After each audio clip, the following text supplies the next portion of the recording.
धवलेश्वरबालालिंग महाप्रभु दीपम ज्योति परम ब्रह्म दीपम ज्योति जनार्दन दीपाहरतु मे पापो पूजा दीप नमस्तुते। बाबा धवलेश्वरबालालिंग महाप्रभु संसार सुखी रख।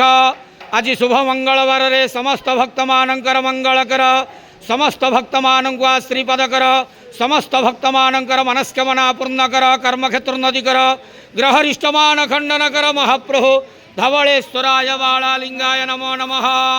प्रभु करचरण कृतं वः कायजं कर्मजं वः श्रवणनयनतं वा मानसं वापराधं विहितमविहितं वा सर्वमेतत् क्षमस्वं।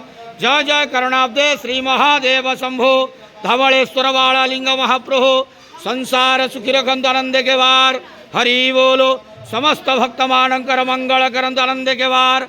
हरि बोलो समस्त भक्त मानक श्रीपद करंत आनंद के वार। हरि बोलो।